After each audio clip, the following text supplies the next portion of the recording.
సేవా కార్యక్రమాలకు రాష్ట్ర ప్రభుత్వం సీఎం రేవంత్ రెడ్డి ఆధ్వర్యంలో సహాయ సహకారాలు అందిస్తామని అన్నారు మంత్రి సీతక్క.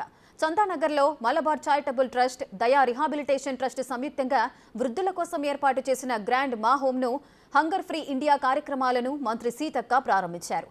అలాగే ఆర్థికంగా వెనుకబడిన విద్యార్థులకు స్కాలర్షిప్ స్కీమ్ని అందుబాటులోకి తీసుకొచ్చింది మలబార్ చారిటబుల్ ట్రస్ట్.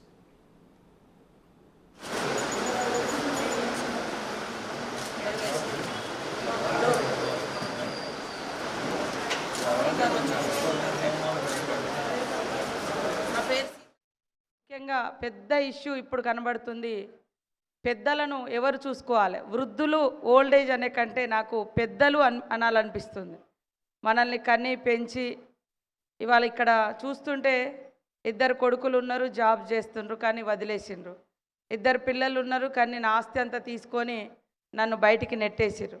అప్పుడు మలబార్ ట్రస్ట్ వాళ్ళు మరి యొక్క హోంలోకి తీసుకొచ్చి నాకు షెల్టర్ ఇచ్చిర్రు అనేటువంటి ఒక భావోద్వేగంతో కూడినటువంటి భావాన్ని, బాధను వారు వ్యక్తం చేస్తుంటే, ప్రతి కొడుకు, ప్రతి బిడ్డ ఒకరోజు తండ్రిలా ఓల్డ్ ఏజ్లోకి వస్తారు, ముసలమ్మలమవుతాం.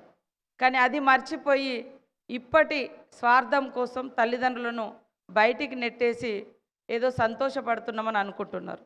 కానీ అది సంతోషం కాదు, వాస్తవంగా విచారకరమైనటువంటి సంఘటన. ఇలాంటి ఓల్డ్ ఏజ్ హోమ్లు రావడం అనేది బాధాకరం.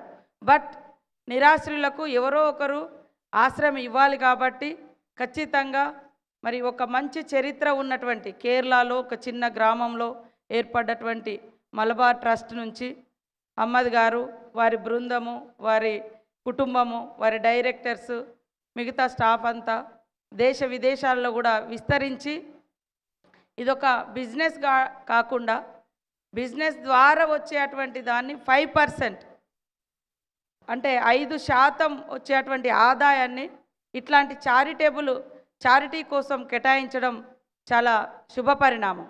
ముఖ్యంగా